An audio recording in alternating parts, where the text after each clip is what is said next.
Hello students, how are you? I hope so you are fine at your home. अब हम आज direct और indirect speech का part 2 पढ़ेंगे, जिसमें हम लोग पास्ट टेंस और फ्यूचर टेंस के बारे में पता करेंगे। ठीक है, तो देखिए सिंपल पास्ट टेंस जो होता है, आपने प्रेजेंट टेंस में देखा था, प्रेजेंट टेंस को टोटली पास्ट टेंस के अकॉर्डिंग चेंज करना होता है। अगर वो प्रेजेंट सिंपल में होता है तो उसे पास्ट सिंपल में चेंज करना होता है। प्रेजेंट कंटिन्यूअस में होता है तो उसे पास्ट कंटिन्यूअस के अकॉर्डिंग चेंज करना होता है। अगर प्रेजेंट परफेक्ट में होता है तो प्रेजेंट पास्ट परफेक्ट के अकॉर्डिंग चेंज करना होगा। और प्रेजेंट परफेक्ट कंटिन्यूअस टेंस होता है तो उसे पास्ट परफेक्ट कंटिन्यूअस टेंस के अकॉर्डिंग डायरेक्ट को इनडायरेक्ट बनाते टाइम चेंज करना होता है। लेकिन सिंपल पास्ट टेंस में क्या होता है कि सिंपल पास्ट टेंस को पास्ट परफेक्ट टेंस में बदलना पड़ता है। जब हम डायरेक्ट का इनडायरेक्ट बनाते हैं तो इसको, अगर सेंटेंस जो है वो सिंपल पास्ट टेंस में है तो वह पास्ट परफेक्ट टेंस में चेंज होकर इनडायरेक्ट जब बनाते हैं हम इनडायरेक्ट स्पीच तो उसे पास्ट परफेक्ट टेंस में बदल देते हैं। ठीक है, तो जैसे अगर मैंने सिंपल पास्ट टेंस के हेल्पिंग वर्ब क्या होती है डिड, तो उसे अगर हम पास्ट परफेक्ट टेंस में बदलेंगे तो हैड डन होता है। ठीक है, तो यहाँ पे हम अगर डिड होगा तो वो हैड डन में बदल जाएगा, मतलब उसकी हेल्पिंग वर्ब जो होगी वो हैड के अकॉर्डिंग परफेक्ट के अकॉर्डिंग होगी। ठीक है, पास्ट परफेक्ट के अकॉर्डिंग। तो यह पास्ट परफेक्ट में हेल्पिंग वर्ब क्या होती है ना। तो देखिए for example, Rama said Neeru wrote a letter. तो रामा ने कहा कि नीरू ने एक लेटर लिखा था। तो इसे इनडायरेक्ट स्पीच में बदलते हैं तो रामा जो सब्जेक्ट है कहने वाला वो वैसे रहेगा, रामा सेड, इसकी जगह डैड है ना, डैड नीरू। अब यहाँ पे कोई हेल्पिंग वर्ब शो नहीं हो रखी है। रॉट से हमें पता लग रहा है कि ये पास्ट टेंस है ना, क्योंकि सेकंड फॉर्म का यूज हुआ है। तो नीरू हैड, परफेक्ट टेंस में बदलेंगे तो हेल्पिंग वर्ब क्या लग जाएगी, हैड। रॉट का written a letter, Rama said that Neeru had written a letter. ठीक है, परफेक्ट टेंस के अकॉर्डिंग चेंज हो गया। अब देखिए ये रिटन के परफेक्ट टेंस है, वर्ब की थर्ड फॉर्म यूज होती है तो रिटन हो गया। ठीक है, पास्ट कंटिन्यूअस टेंस, जब हमारा कोई डायरेक्ट जो स्पीच है वो पास्ट कंटिन्यूअस टेंस में है तो उसे हम पास्ट परफेक्ट कंटिन्यूअस टेंस में बदल देंगे। जो इनडायरेक्ट स्पीच बनाएंगे तो उसे पास्ट परफेक्ट कंटिन्यूअस टेंस में चेंज कर देंगे। ओके, तो अगर कोई वर्ड है कोई सेंटेंस है पास्ट कंटिन्यूअस टेंस में तो उसकी हेल्पिंग वर्ब कैसे पता लगेगी, वाज और वर से। तो जो वाज और वर होगी उसकी हेल्पिंग वर्ब वह पास्ट परफेक्ट कंटिन्यूअस टेंस के अकॉर्डिंग हैड बीन में चेंज हो जाएगी। इनडायरेक्ट स्पीच बनाते हुए वाज वर की जगह हमें हैड बीन का यूज करना होगा। तो देखिए जैसे यहाँ पे डायरेक्ट है, डायरेक्ट सेंटेंस क्या है, Neeta said Reena was playing. तो यहाँ पे डायरेक्ट सेंटेंस में देखो वाज लगा हुआ है ना, तो ये पास्ट कंटिन्यूअस टेंस का है। प्लेइंग से हमें आईएनजी यूज हो रहा है, मींस कंटिन्यूअस टेंस का है। तो रीना वाज प्लेइंग है ना। अगर इसको इनडायरेक्ट स्पीच में बदलेंगे तो क्या होगा, मीता सेड, इसकी जगह that, Reena had been playing. इस वाज की जगह क्या चेंज हो गया, हैड बीन। तो आपको समझ में आया यहाँ पे हमने क्या क्या चेंज किया, ये हेल्पिंग वर्ब, रॉट का रिटन। ठीक है, पास्ट कंटिन्यूअस को पास्ट परफेक्ट कंटिन्यूअस में बदला, जब मतलब डायरेक्ट को इनडायरेक्ट में बदला तो यहाँ पे ये इसकी जगह डैट आ गया, वाज की जगह हैड बीन आ गया, प्लेइंग का प्लेइंग हो गया।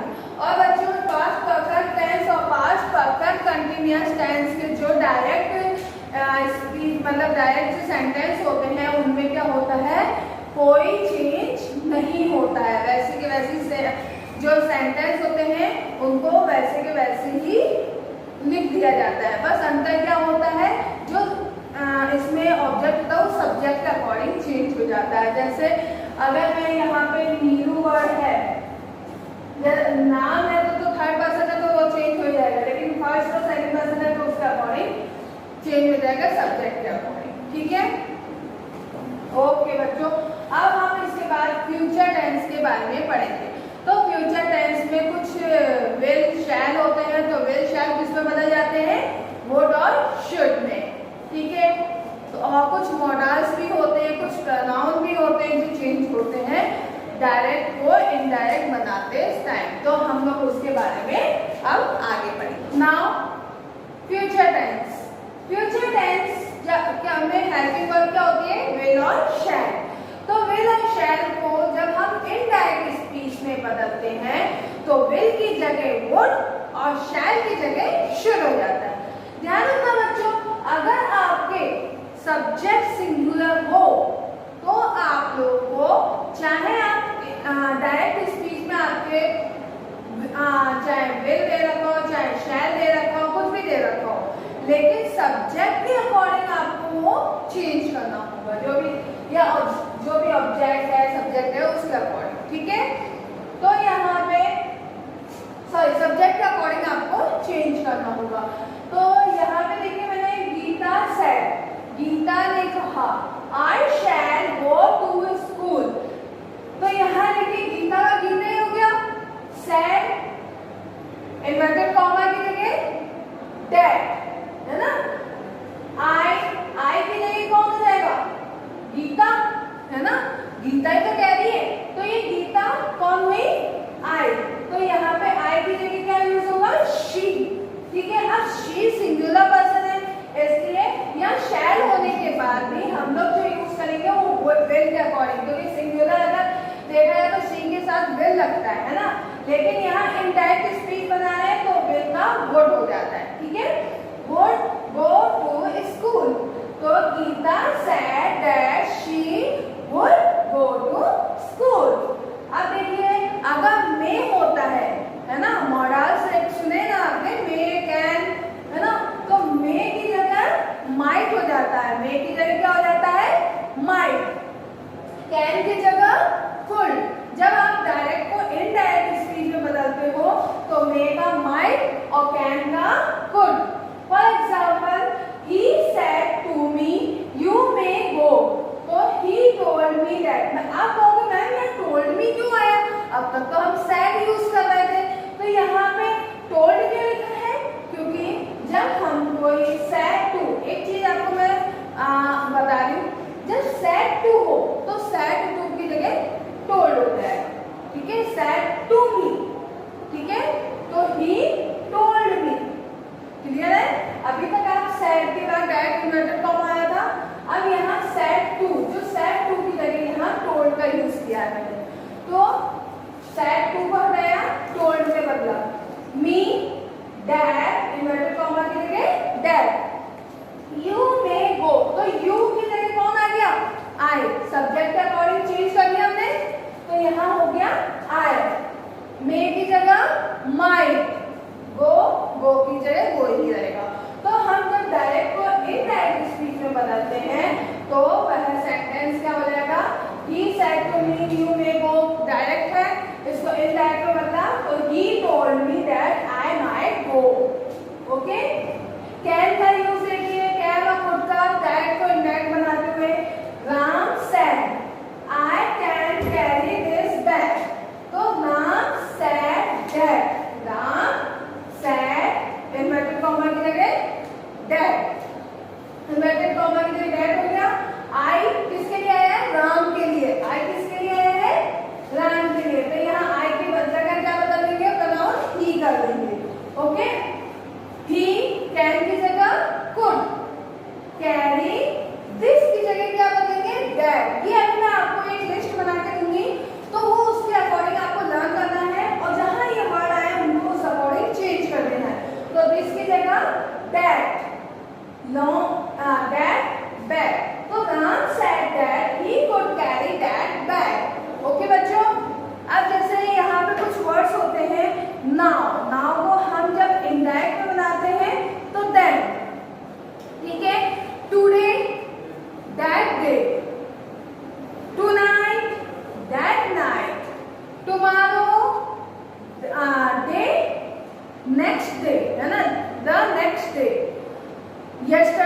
द डे बिफोर, ठीक है, या आप कह सकते हो प्रीवियस डे, ओके। अगो, बिफोर, इनडायरेक्ट बनाते टाइम बिफोर में बदल देते हैं। दिस को डैट में, जैसा कि यहाँ हमने समझा था, तो दिस को किस में बदल दिया, डैट में। दीस को दोज में। तो ये कुछ टाइम और पोजीशन से संबंधित चेंजेस होते हैं जिसे हम आगे लिस्ट में समझेंगे, ओके। नाउ अब देखिए डायरेक्ट स्पीच को इनडायरेक्ट स्पीच में बदलने के लिए जो फॉर्मूलाज यूज किए थे मैंने, वो इसके अकॉर्डिंग देखिए। वर्ब के फर्स्ट, वर्ब है, वर्ब की फर्स्ट फॉर्म चाहे एस और ई एस दोनों के साथ में हो, तो अगर हम इनडायरेक्ट स्पीच में बदलते हैं तो वर्ब को की जो फॉर्म होगी वो सेकंड फॉर्म हो जाएगी, ठीक है। मैंने अब तक आपको समझा दिया, इसमें शॉर्ट में एक बार मैंने आपको फॉर्मूला लिख के बता दिए, इसके अकॉर्डिंग आप लोग को कभी भी कोई प्रॉब्लम नहीं होगी, ओके। अगर डायरेक्ट स्पीच में is am are helping verb हो और वर्ब की फर्स्ट फॉर्म हो आईएनजी के साथ, तो हम लोग इनडायरेक्ट स्पीच बनाते टाइम उसे पास्ट टेंस में बदल देते हैं। तो इज एम आर की जगह वॉज हो जाएगा, वर्ब की फर्स्ट फॉर्म आईएनजी ही रहेगी, ठीक है। डायरेक्ट स्पीच में हैज है यानी प्रेजेंट परफेक्ट टेंस हो वर्ब की थर्ड फॉर्म के साथ, तो मतलब वर्ब की थर्ड फॉर्म ही यूज होती है परफेक्ट टेंस में। अगर परफेक्ट टेंस में हो, परफेक्ट टेंस की हेल्पिंग वर्ब क्या होती है, है ना, तो उसकी जगह पास्ट परफेक्ट टेंस में बदल जाएगा, तो हैड प्लस वर्ब की थर्ड फॉर्म जो सेंटेंस होगा वो इनडायरेक्ट स्पीच में पास्ट टेंस में चेंज हो जाएगा, okay. Has, have, been plus verb की वर्ब के साथ आईएनजी।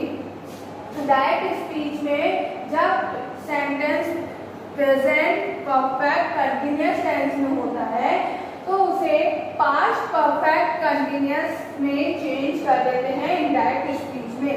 तो यहाँ देखिए हैड प्लस बीन, ये हैज है की जगह हैड का यूज हो जाएगा, बीन का वैसे वैसे ही वर्ब के साथ आईएनजी का यूज होगा, ठीक है। डायरेक्ट स्पीच में अगर सेंटेंस जो होता है वो डू डस प्लस नॉट यानी नेगेटिव होता है तो उसको पास्ट टेंस में बदल देते हैं, जिसमें डू डस की जगह डेड हो जाता है और नेगेटिव वैसे के वैसे ही रहता है, वर्ब की फर्स्ट फॉर्म की फर्स्ट फॉर्म ही रहती है। डायरेक्ट स्पीच में अगर वर्ब की सेकंड फॉर्म डायरेक्ट दे रखी है, जैसे कि हमने ब्रॉट अ लेटर देखा था सेंटेंस, तो अगर वो पास्ट टेंस में है, वर्ब की सेकंड फॉर्म मतलब पास्ट है, तो उसे हम लोग पास्ट परफेक्ट टेंस में बदल देते हैं इनडायरेक्ट स्पीच बनाते समय। तो इनडायरेक्ट स्पीच में वर्ब की थर्ड फॉर्म क्या होती है, वो पास्ट परफेक्ट टेंस में क्या होता है, हैड का यूज करते हैं। पास्ट परफेक्ट टेंस में हैड प्लस वर्ब की थर्ड फॉर्म। डायरेक्ट स्पीच में अगर पास्ट टेंस जो होता है नेगेटिव सेंटेंसेस में होता है तो इनडायरेक्ट स्पीच बनाते टाइम विल की जगह हैड का यूज करते हैं, नेगेटिव वैसे के वैसे, और वर्ब की फर्स्ट फॉर्म की जगह हम थर्ड फॉर्म का यूज करते हैं। डायरेक्ट स्पीच में वॉज और वर की जगह यानी पास्ट कंटिन्यूअस टेंस में हम लोग इनडायरेक्ट स्पीच में बदलने के लिए हैड का यूज करते हैं, मतलब कि पास्ट परफेक्ट कंटिन्यूअस टेंस में बदल देते हैं। पास्ट कंटिन्यूअस टेंस को इनडायरेक्ट स्पीच में किस में बदल देते हैं, पास्ट परफेक्ट कंटिन्यूअस टेंस में बदल देते हैं। तो वॉज वर का हैड हो गया, और अगर कंटिन्यूअस है तो परफेक्ट कंटिन्यूअस क्या होता है, हैड बीन प्लस वर्ब के साथ वर्ब की फर्स्ट फॉर्म प्लस आईएनजी। अगर सेंटेंस डायरेक्ट स्पीच में परफेक्ट टेंस में होता है या परफेक्ट कंटिन्यूअस टेंस में होता है तो उसमें कोई चेंज नहीं होता है, वो सेंटेंस वैसे के वैसे ही रहता है, ठीक है। डायरेक्ट स्पीच में अगर हम लोग फ्यूचर टेंस में कोई जो सेंटेंस है वो डायरेक्ट स्पीच का फ्यूचर टेंस में होता है, विल शैल का यूज हो जाता है, तो वहाँ वुड और शुड का यूज होता है। हम लोग इनडायरेक्ट बनाते टाइम विल की जगह वुड और शैल की जगह शुड का यूज करते हैं, वर्ब की फर्स्ट फॉर्म वैसी वैसी रहती है। अगर डायरेक्ट स्पीच का सेंटेंस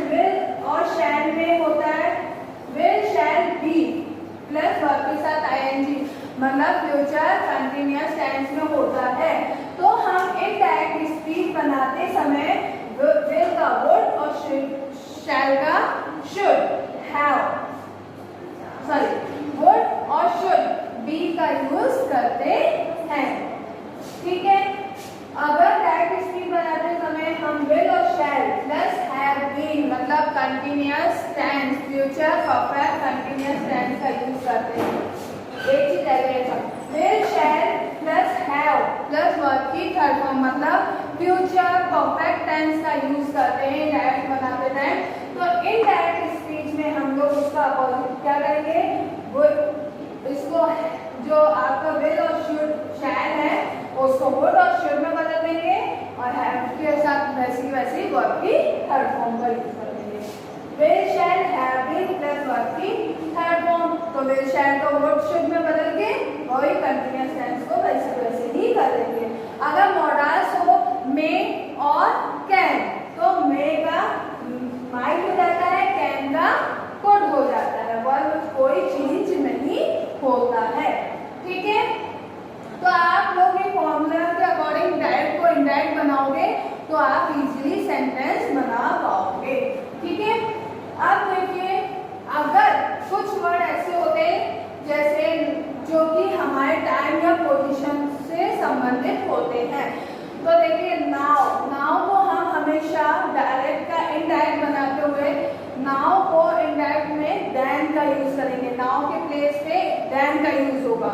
ओके, टुडे का that day, tonight that night, tomorrow the next day, है ना, यस्टरडे द प्रीवियस डे या फिर the day before, ago before में बदलेंगे, दिस दैट में चेंज हो जाता है, दीज दोस में चेंज हो जाते हैं और हेयर का इनडायरेक्ट स्पीच में देयर हो जाता है। ओके बच्चों, अब आप लोगों को ये चीज समझ में आई। कुछ ऐसे भी सेंटेंस होते हैं जिनको हम ऑर्डर या रिक्वेस्ट में भी देखते हैं डायरेक्ट को इनडायरेक्ट बनाते समय। तो देखिए चलिए हम उन सेंटेंस को भी एक बार देख लेते हैं। Now imperative sentences, imperative sentences कौन कौन से होते हैं, वे सेंटेंसेस जिसमें हम डायरेक्ट को इनडायरेक्ट बनाते टाइम कुछ ऑर्डर दिए जाते हैं, कुछ रिक्वेस्ट की जाती है, ठीक है, कुछ रिपोर्ट, कुछ कमांड्स दिए जाते हैं, तो उसमें हम लोगों को सेट टू की जगह रिक्वेस्ट लिखा जाता है, ऑर्डर लिखा जाता है। ठीक है, तो जैसे मैंने अगर आपको कहा please give me some water, तो मैंने आपको रिक्वेस्ट की है कि मुझे एक गिलास पानी दे दो। ठीक है, तो जहाँ पे प्लीज या ऐसा कुछ हम लोग रिक्वेस्ट करते हुए दिखेंगे तो वहाँ पे रिक्वेस्ट आता है, सेट टू की जगह रिक्वेस्ट आता है। ठीक है, अगर मैंने कहा कीप शट योर माउथ, तो मैंने तुम्हें ऑर्डर दिया है। ठीक है, तो कीप क्वाइट, तो मैंने तुम्हें क्या कहा है, ऑर्डर दिया है, तो मैं यहाँ पे क्या आएगा, ऑर्डर। ठीक है, इस तरीके से कुछ सेंटेंसेस होते हैं जिसमें हमें क्या करना होता है, उसके अकॉर्डिंग सेट टू की जगह ऑर्डर या रिक्वेस्ट फिल करना होता है। ठीक है, तो बच्चों फॉर एग्जाम्पल देखिए, जैसे हम लोग कुछ एग्जाम्पल्स देखेंगे। Sharda said please bring me a glass of water. Okay, तो Sharda request to bring her a glass of water. The teacher said to the students, teachers ने स्टूडेंट्स को कहा कीप क्वाइट, तो यहाँ पे टीचर्स ने क्या दिया है, ऑर्डर दिया है। क्या दिया है, ऑर्डर दिया है। तो the teacher order to the, sorry to का यूज नहीं करते हैं, ऑर्डर, और the teacher order the student to keep quiet, to keep quiet. इसके बाद है डायरेक्ट में my mother said go and consult a doctor.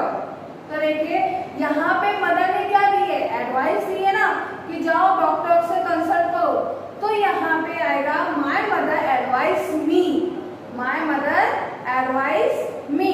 अब यहाँ जहाँ हम इन्वर्टेड कॉमा की जगह दैट का यूज कर रहे थे, वहां पे किसका यूज करना है हमें, टू का। ठीक है, my mother advise me to go and consult a doctor. समझ में आया आपको? तो जो हम अभी तक इन्वर्टेड कॉमा का यूज दैट में कर रहे थे ना, इसकी जगह हम क्या करेंगे, इस इन्वर्टेड कॉमा को हटा के टू का यूज करेंगे। और बाकी जहां आपको सेंटेंस में रिक्वेस्ट दिख रही है, ठीक है, उसमें आपको सेट टू की जगह रिक्वेस्ट लिख देना है। जहां आपको ऑर्डर दिख रहा है, ठीक है, तो वहां पे आपको सेट टू को हटा के ऑर्डर लिखना है, ठीक है, ऑर्डर लिखना है। और इसके अलावा अगर कहीं आपको एडवाइस दी जा रही है, ठीक है, तो वहां पे सेट टू को हटाकर एडवाइस लिखना है, एडवाइस मी या जिसको भी दी जा रही है उसके लिए, और फिर इन्वर्टेड कॉमा ये जो हम दैट का यूज कर रहे थे उसकी जगह टू का यूज करके सेंटेंस जैसे के वैसे ही लिख देना है। ओके बच्चों, अब आपको आई थिंक मुझे लगता है डायरेक्ट और इनडायरेक्ट स्पीच अच्छे से समझ में आ गया होगा। थैंक यू बच्चों, stay home, stay safe, bye.